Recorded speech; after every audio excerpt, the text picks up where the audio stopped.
So, folks, earlier today, Graham Platner put out an update video. We gotta take a look at it. Let's hear what he has to say because, unfortunately, it really matters. Here we go. He posted this saying, "My name might be on the ballot right now, but that ballot line belongs to the people of Maine." Hey everyone, it's Graham Platner here. God, it's so quiet. Why is it so quiet?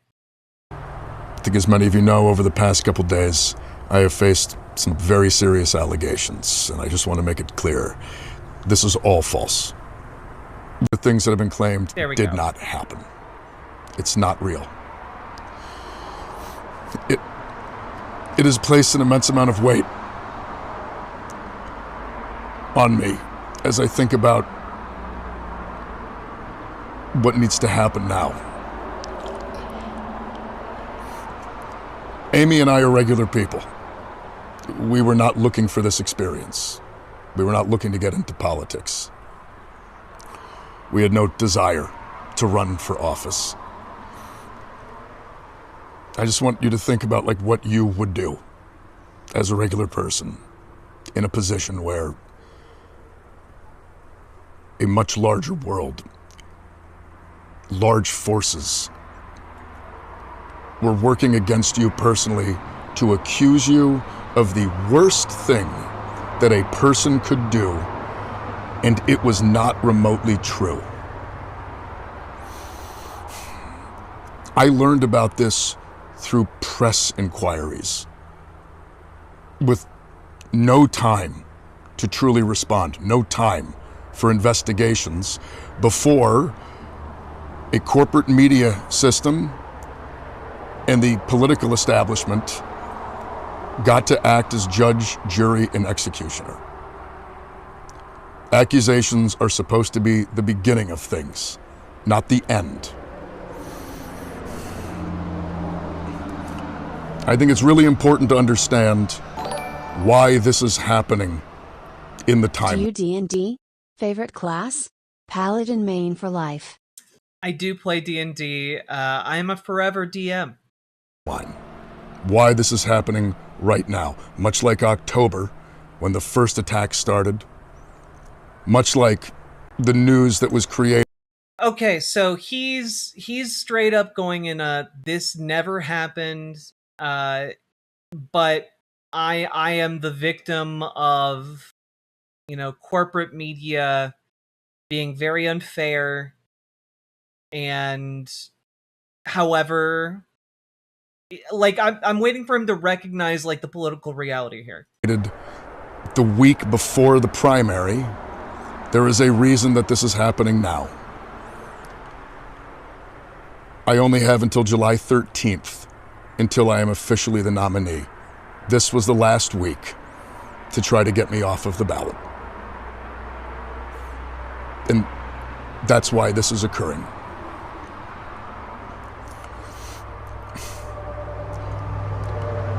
It's not the false allegations, though, that have brought us to where we are. It's the fact that they are being used by the political establishment to put structural pressure on us. We live in a political system that is not built for normal people. It is a system that is built structurally to make sure that movements like ours cannot flourish. That if they begin to succeed, they can be crushed.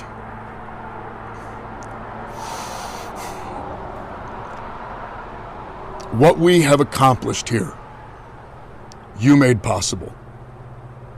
Now, I want to make a couple of points based on what he has been saying. Number one, that trying to portray the fact that media were investigating you to try and see if they could dig up any dirt on you, and they succeeded.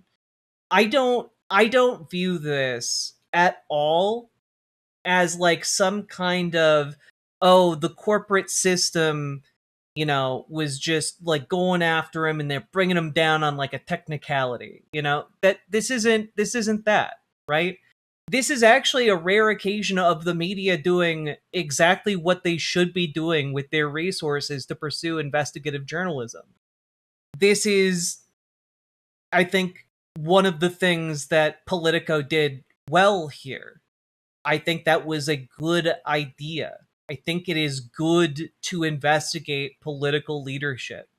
And number two, the issue that is raised here is effectively, well, you're not going to get this adjudicated on in a court of law anytime soon, but the entirety of the Republican machine, if you stay in the race, is going to be playing clips of your accuser saying that you raped her 24/7 in Maine television. You know, that will destroy any campaign.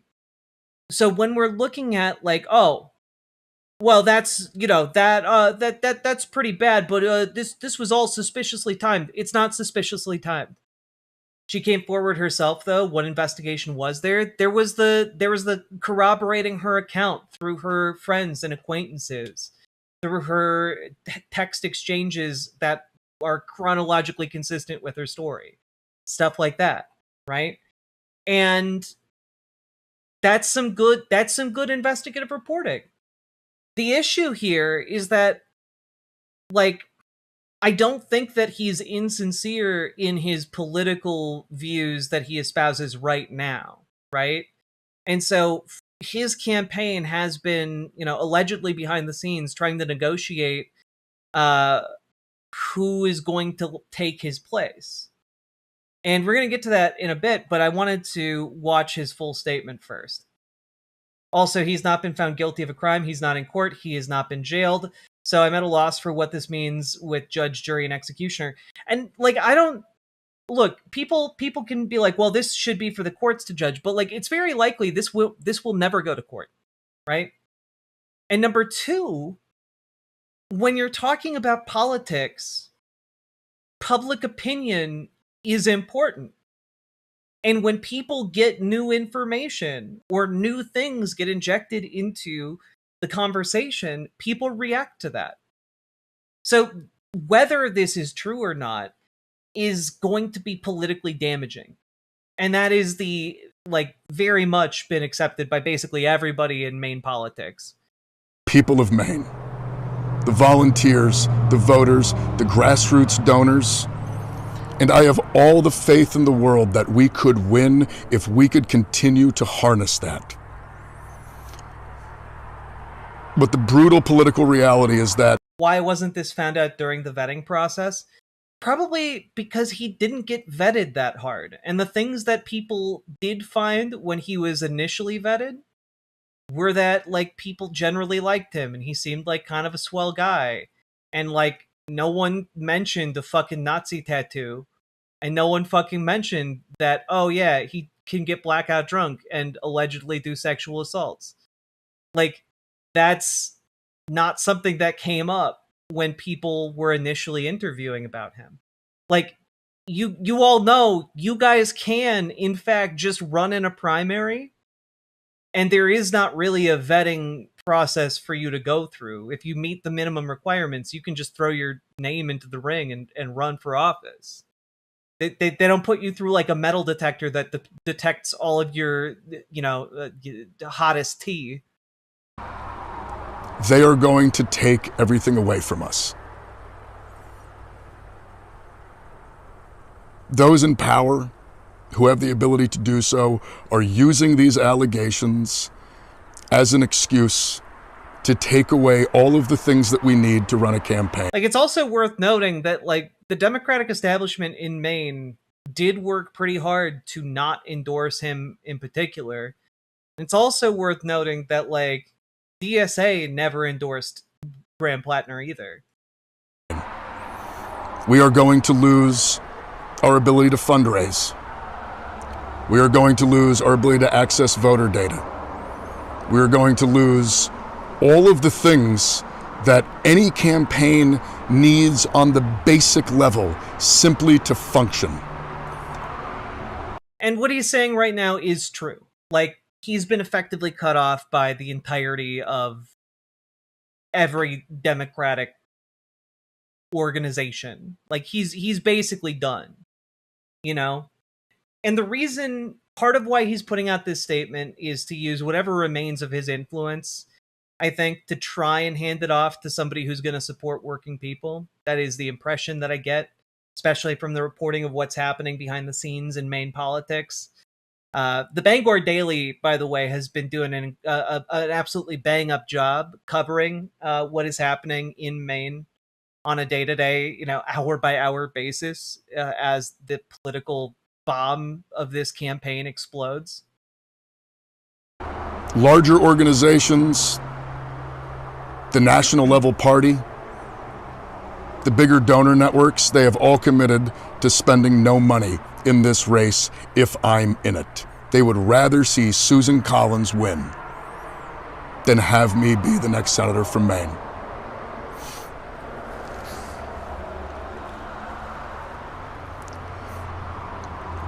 What comes next needs to come from the people.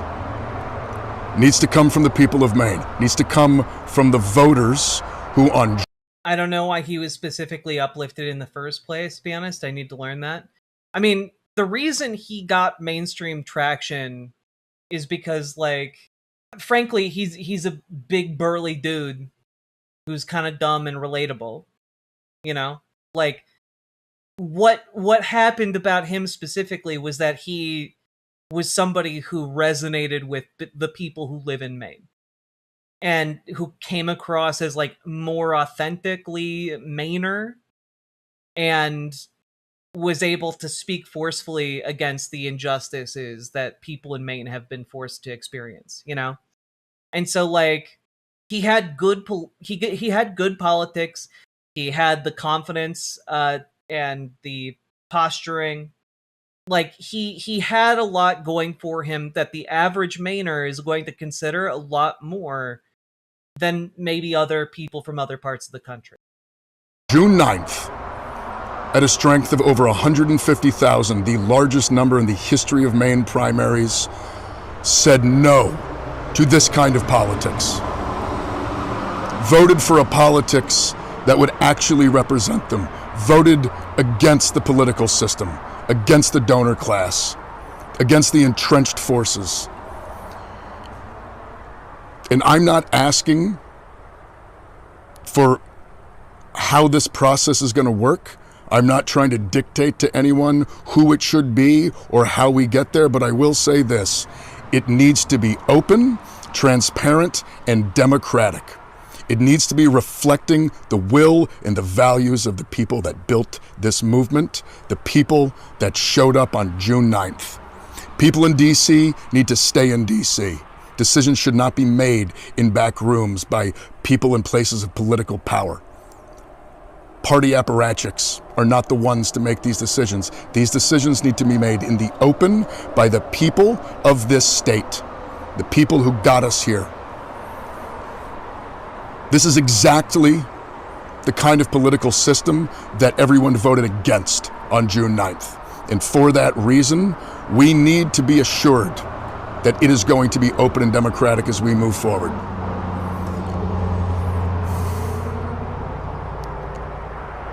Amy and I struggled about getting into this. Last summer, right around this time of year, we sat down and we looked at each other and we said, if we believe in the kind of politics we think that we do, we have to do this.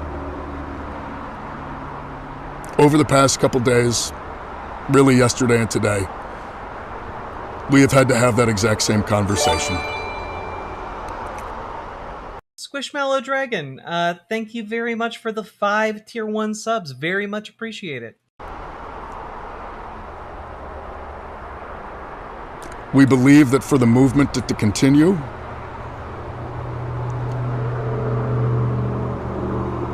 it can't be me. And for that reason,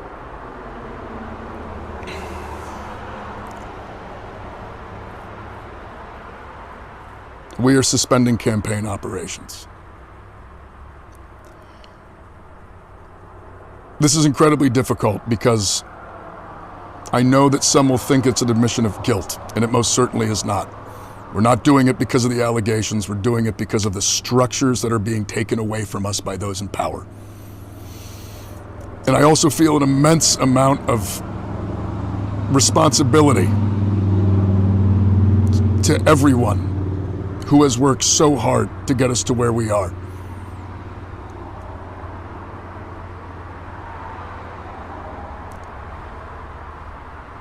We went toe-to-toe with one of the most entrenched political systems in the history of the world, and we won. We beat them on June 9th in overwhelming numbers. We did it the right way. We built a campaign. We engaged in electoral politics. We motivated people. We banded together. We did it the way that we were told we are supposed to make change. And we won. And now they are not going to let us have it.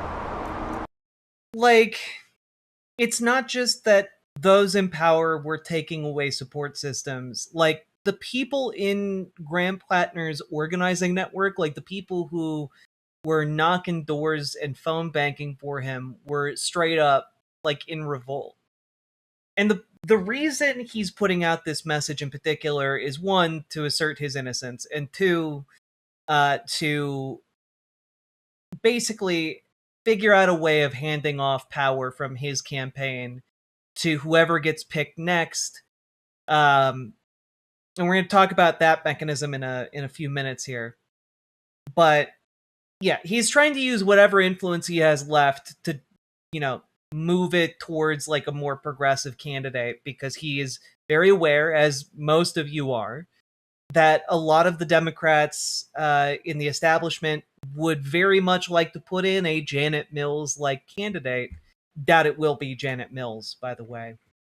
But it remains to be seen how much of that support and enthusiasm is transferable, And it is disappointing and devastating, because this was a chance to do something truly magnificent and get rid of Susan Collins and move an entire state in a much more positive direction. It is deeply sad.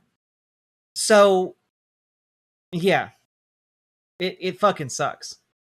His replacement needs to be Troy Jackson, in my opinion. Troy Jackson is one of the front runners, and I do think that he seems like the likely replacement option, but genuinely, I have no idea within like the Democratic Party of Maine where they wind up landing on this. So we'll talk about the mechanism in a bit, but let's finish this real quick. Not if it's me. And so we're suspending campaign operations. I want to make clear, though, I intend to file my paperwork to withdraw. The process needs to assure that what comes next is reflective of the Mainers who on June 9th turned out and showed that they are desperate for a different kind of politics. It needs to be driven not from back rooms, but by the will of the people. And the decisions that come next must come from that. All we were asking for was health care. Yeah, like, this is the thing, Paladin, and the thing that I'm very worried about when it comes to this particular Senate race is that I think you might be right that a lot of people in Maine are ride or die specifically for Graham Platner, and I don't know that they can be their ride can be transferred to Troy Jackson or one of these other potential replacements. And it worries me, It worries me quite a bit. Was to end a genocide. To use our taxpayer dollars at home to uplift our communities instead of waging war overseas. We were asking for a fair system. We were asking for an end to the corruption. The end to the money in politics. We were asking for real democracy, and we did it the right way, and we won. But now the ball is in the court of the Democratic establishment. My name might be on the ballot right now, but that ballot line belongs to the people of Maine. And on November 3rd, it needs to belong to the people of Maine. And the next Democratic senator for Maine needs to belong to the people of Maine. They need to reflect the will and the values of the people of this state.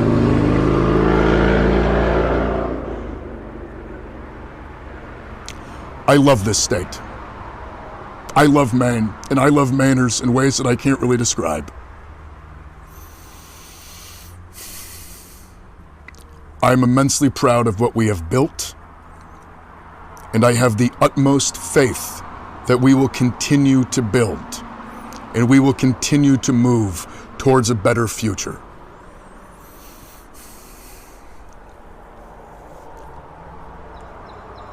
From the bottom of my heart, thank you. Thank all of you. And keep fighting. We're going to win someday. I think that opinion does a disservice to the people of Maine. I think he helped build a movement, and yes, some of that movement will drop away with his stepping down, but I think the vast majority of those people will remain politically engaged. I mean, I hope so. Like, genuinely.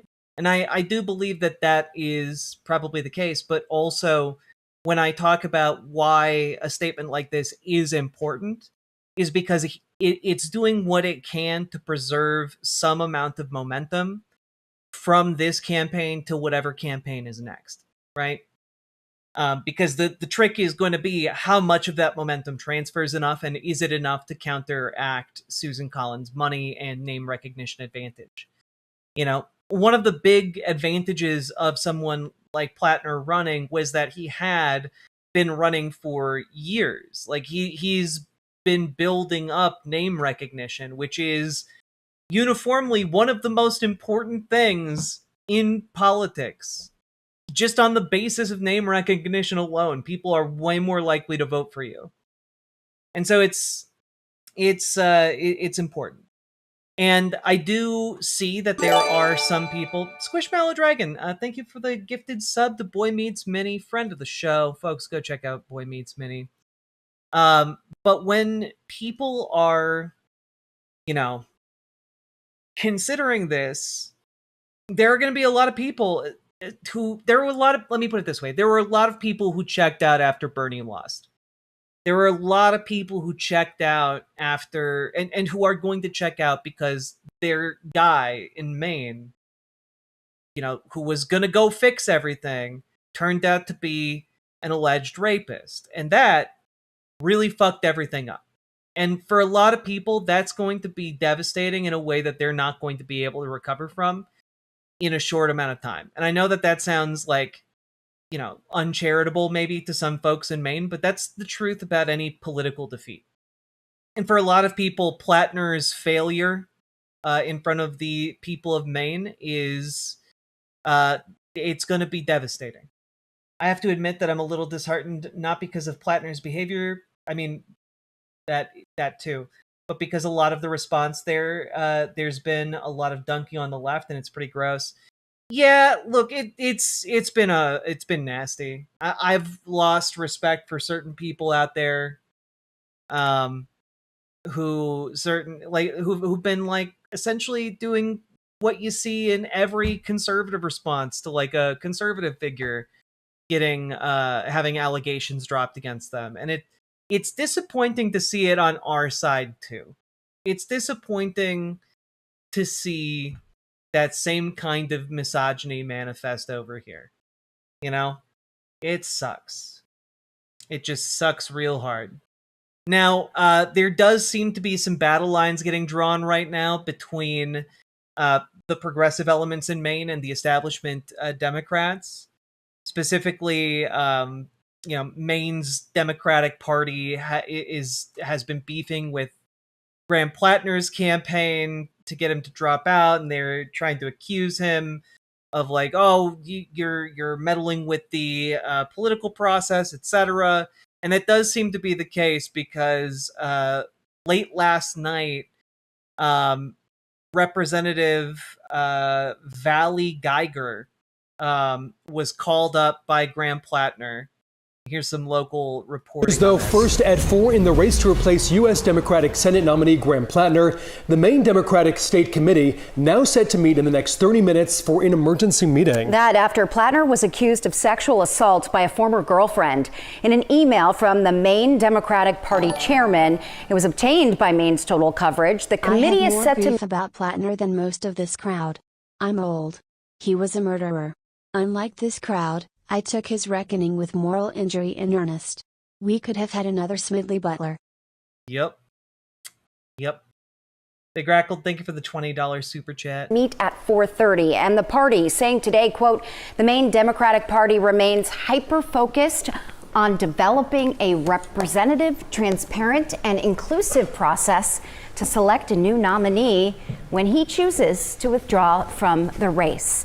And some more breaking news here. First at 4, Maine State Representative Valley Geiger says U.S. Senate candidate Graham Platner is supporting her for the Senate race, though a Platner campaign member just told us moments ago that Platner has not made any decision on endorsements. But speaking with Maine's Total Coverage, Geiger says Platner called her Monday and she told him he could put her name forward. Geiger has previously credited Platner with helping secure funding for rape kit tracking in Maine after 2 years of failed efforts in the legislature. She is currently serving her third term in the State House. Yeah, so apparently the Platner campaign has been scrambling behind the scenes to try and find names to put forward. And earlier today, reported by the Bangor Daily News, we now have the mechanism that will replace Graham Platner. What does that look like?